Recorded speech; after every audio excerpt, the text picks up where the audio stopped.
Well, it's day 27 since we said goodbye to Hayden.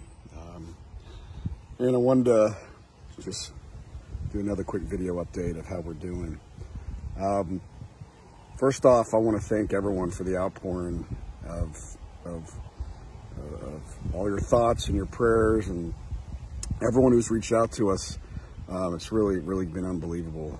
The video that I recorded sort of just randomly has now crossed a bunch of different platforms, reached over 40 million people across the world, and that's just absolutely incredible to me. So thank you, everyone who has reached out on behalf of myself and my family. You know, the last few weeks have been a journey for us, for me. It's been an emotional journey. It's been a spiritual journey.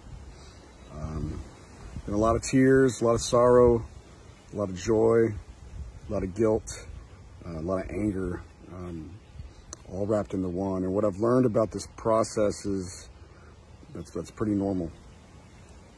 You know, I recorded that video and said my son died because of the coronavirus, and obviously he didn't die of the coronavirus. He died from a whole host of factors that resulted in you know, him harming himself, either on purpose or accidentally. Well, completely accidentally, or not completely accidentally, but accidentally in some form. We'll never know. But I've learned so much about suicide and self-harm in the last few weeks. I'm no expert. I didn't ask to be in this situation, but here we are. One interesting stat, a couple interesting stats that have just absolutely blown my mind, and I want everybody to think about.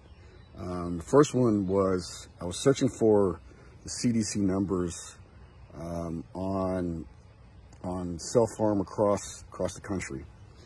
And the interesting thing I found out is that the data is actually pretty sparse. The best I could find, I guess, and I've also heard now there's the 2018 numbers, but the best I could find was 2017 numbers. And here's an interesting stat. In 2017, the second leading cause of death from 10 to 14-year-olds was suicide. Think about that for a moment. How did I, as a parent, not know that the second leading cause of death, the second leading chance from a death my son had was suicide? And I didn't know that. I bet you didn't know that. Maybe you did. Ironically, from 15 to 24, the second leading cause of death is suicide. From 25 to 34, the second leading cause of death is suicide.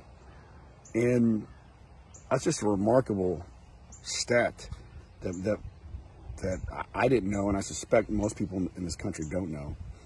The other thing that's been astounding to me is the people that have been reaching out to me, how many of these cases are happening right now. And again, I don't have any official figures, but in this county alone, 4 kids have taken their life in the last week. I just found out through some people that at the Naval Air Station in Fort Worth, 9 people took their life last week. Last week, 9 people took their life.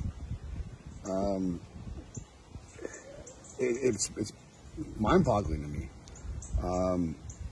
I heard, and again, I haven't verified this, so if I'm incorrect, I apologize, but in a town just near here, a kid took his life and he hung himself from a football goalpost. We have an epidemic. We have a pandemic. And it's silent. It's an invisible killer, just like the virus. And it's scary. And what's so shocking in our case, and I want to stress this to everyone out there, parents, 50% of all suicides, I've learned this stat, 50% of all suicides have no previous history of any kind of mental issue, mental illness history. 50%. And in our case, in my son's case, he had no previous history of mental health issues. Obviously, we missed something. Obviously, we made mistakes. That's why I keep saying conversations matter. There's no doubt this could have been prevented. We failed. We failed. the gaming manufacturers failed to help in our situation. Social isolation was a cause of it. Societal issues. We failed. Me and everyone associated with my son. Now, how do you process that and reconcile that with how do I move forward? For those who want to know, my family we've taken it hard. My parents, my kids, my wife. This has been a really tough journey. But we've taken some silver lining in that my son's death doesn't have to go to vain. It doesn't have to be wasted. If we can save one life, then I feel like we've done something. He's a hero. I mean, how many people save anybody, save a life? My son has an opportunity to save millions. I've gotten texts from celebrities. I've gotten texts from government officials. I've gotten phone calls from all sorts of people. My boy, the real deal, Vander Holyfield, working on this with me already, has reached out and sent his condolences. You know, he has a chance to start conversations. I don't have the answers. I don't come close. I'm not a scientist on this stuff.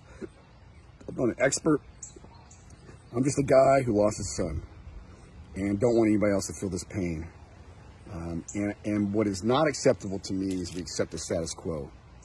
That makes zero sense to me. And I may be doing things wrong. I may be using the wrong words and some politically correct stuff. I don't know. I don't know what the social norms are around this stuff. I'm learning. My intent is not to make anybody mad. My intent is not to, cause any more harm to anybody, or that's not my intent. But it seems like we're not doing it right. And I've got my position as I'm learning, and I'm going to come up with my own conclusion, and I'm going to take my own action. So, and those who have donated to Hayden's Corner, haydenscorner.org, and made a small donation, I appreciate it. I promise you, and I commit to everyone that this, just like Evander told me, who I've been working with for many years now, we've got the 4-time heavyweight champion of the world, the real deal, in our corner to fight for Hayden's cause. I'm going to fight for Hayden's cause as well. And those that are not on the side of supporting our youth, those who are exploiting our youth for financial gain and not doing your part, your civic duty to help develop them and make them better people, make us a better society, I'm coming after you. I'm coming after you. We got to fix this. And my message is to politicians of all sides, to leaders of certain corporations. You need to think about what you're doing for the youth of this country. It's no longer going to be acceptable to exploit and make money. It's just not. And I'm not to say that they're the only ones to blame. Us as parents hold the ultimate responsibility. And in my case, it wasn't anything I think we did ill-intently. It was just naivety. It was life. We're moving fast. We're doing this, and why didn't I take him to Home Depot with me more? That night I came home late from doing mask 24/7. I was exhausted. Why didn't I go up to his room and go have a conversation with him? A million questions like that. Conversations matter. And parents, most of it falls on us. And so I'm going to do my part on the external influences. I'm going to do my part to help us as parents get tools, learn, open our eyes. As his eyes open, or as his eyes closed, I should say. As his eyes closed, my eyes open. I've got a mission. Again, we're doing good, as good as you could possibly do. We've got counseling. We're getting help. My girls are getting help. We've got a good network. We're doing good. We're gonna get through this. We're the real deal also. This was a real deal. This was real. As real as it's gonna get. I've got some big things in the works. I can't wait to announce and show you guys big things. Big things that I'm working on. I'm gonna try to save some people. I'm hoping Hayden works through me. One of the things I'm kind of proud of, I've never got a tattoo in my entire life. But I felt like if there's a case, this was the one. If you can see it, it says that smile, hashtag that smile, HH21. And I got it on my forearm because I want to start conversations. And I had it face outward, not towards me, but towards people. A daily reminder of my son's legacy. A daily reminder to push myself harder. A daily reminder to talk about things. Maybe me starting a conversation saved another life. I've been floored at the messages of just having the conversation. People found out that their kid was depressed. People found out that their kid was a cutter. People found out that their kid was suicidal. Have the conversation. Start with the conversation. And then if you suspect anything, go get professional help. Go get professional help. There's a ton of resources out there. Go get professional help. Well, thanks everyone who've donated. Thanks for all your love and support. And it's my manifesto. I'm gonna work to make a difference. God bless everyone. Thank you.